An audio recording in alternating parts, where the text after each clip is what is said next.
Yo, it is a double take debate as always. At Lord Lang, follow me at Twitter. Okay, I'm going to be talking about a little bit more about what world class is and why I said what I said, and then I'm going to give you my own world class team. Right. Firstly, the reason why I said what I said is it allows being world class to be quantifiable. All right. So therefore, if I say a player, if you cannot argue that he's at least in the top four, and he, like certain people you say, like for example, using the Rooney example, if someone said to me Rooney should be in at least the sub on the world class stage, um, that makes sense. I understand that. If someone says to me, "Oh yeah, Nani's world class," I don't believe he deserves to be in the conversation. Only because I think there's just too many people that are better than him in his position. And I think to be world class, you have to be knocking on the door of number one. At least there are certain players, like for example, Messi and the Ronaldo argument.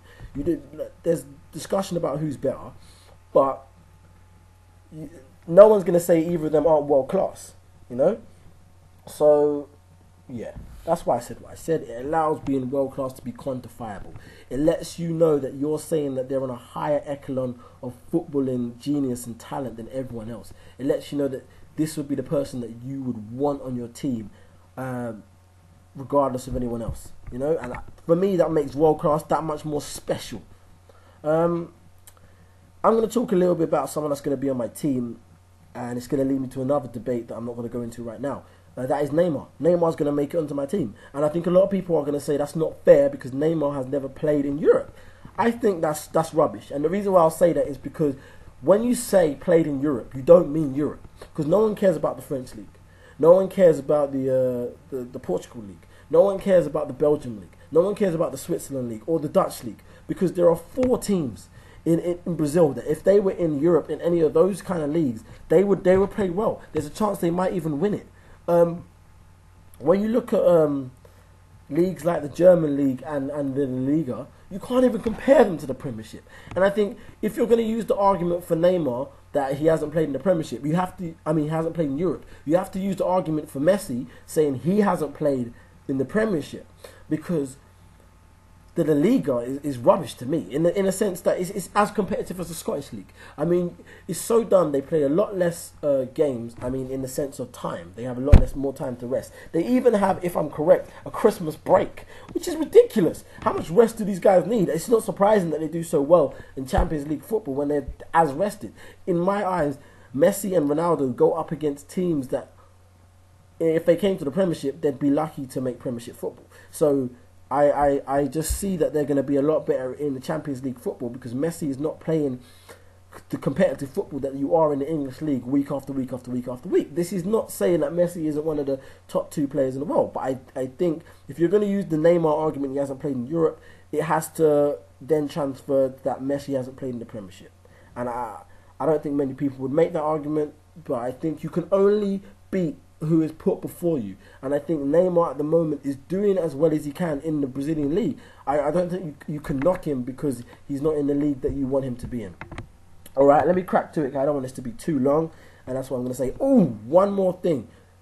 Going back to the Rooney argument.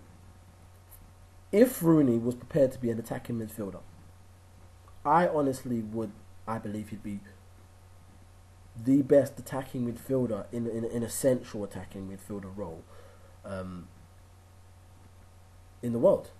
But I don't think he's prepared to do that attacking midfielder role. At Man United, it will allow us to play Welbeck and Hernandez up and give us a lot more striking power that we don't have. Because the thing about Ronaldo is he gets back so... The thing about Rooney is he gets back so much. A lot of the time we're left with a lone striker. So I think he has to settle into that attacking midfielder role, that central role, that the thing that holds Man United together. And I think that would solidify a world-class footballing IQ and talent to me.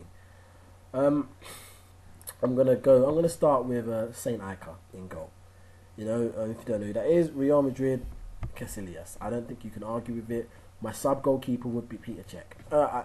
I love Peter Cech, love the way he plays, love the dedication. I don't think there's many people on his day that are a better shot blocker than him. That's my personal views. You're welcome to disagree, go for it. Left back, I didn't want to put him, but I have to. Ashley Cole. No one is playing better than Ashley Cole for the last 5 years. In my personal view, Evra came close. I really wanted to say Marsilio because I love him. I think he's an amazing footballer. But I've got to go Ashley Cole. I've got to be fair. Right back, I really wanted to go Maicon. And I'm arguing, in my mind, I'm thinking Maicon, Lahm. But Lahm's played better this season. And by my own rules, it's how you're playing right now. I've got to go Lahm. But Maicon, I think Maicon is a better player. But I'm being fair to my own rules. I've got to say Lahm. Centre back, I'm going to go Company. He did it in the Premiership. He led his team to victory.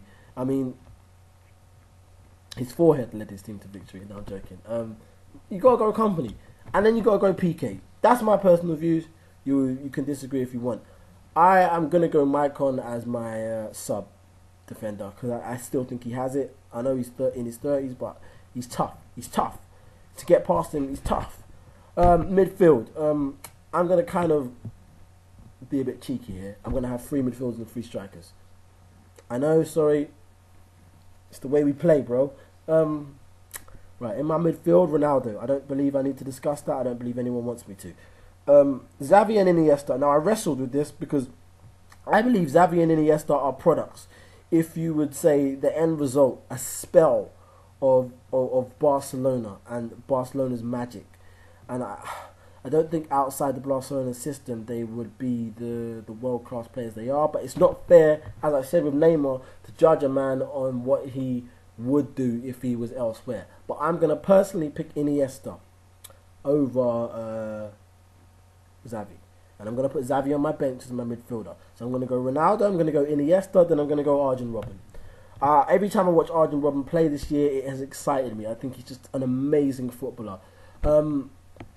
Then I mean I really wanted to put another German. I wanted to go Ozil, but I resisted. If I can fit Ozil on my bench, I'm gonna have him. Then in my attacking, I'm gonna go Neymar. Said I was. I'm gonna go Messi, and I'm gonna go RVP. I don't think anyone's played better than RVP as a striker this season. That's my personal views. I'm not saying he's the best. I'm not saying potential-wise he's the best, but I'm saying he has played amazing, and I can't say that he can't keep this up or etc. Because who's to say that? I can't. It's not fair. This season he's played amazing. A lot of his goals didn't even come from like penalties. Amazing.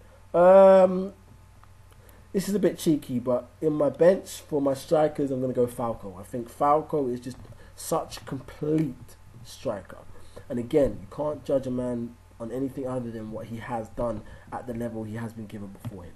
That's my World 11, and I'm sorry that this video dragged on for so long. I tried to cover a lot of things. You know what? I love the banter. If you disagree with me, that is fine. That's what it's all about. Football is sport. It's a think tank. There is not one right way or wrong way. I love it. I love the debate. I love the banter. Let's double take debate and let the debate begin.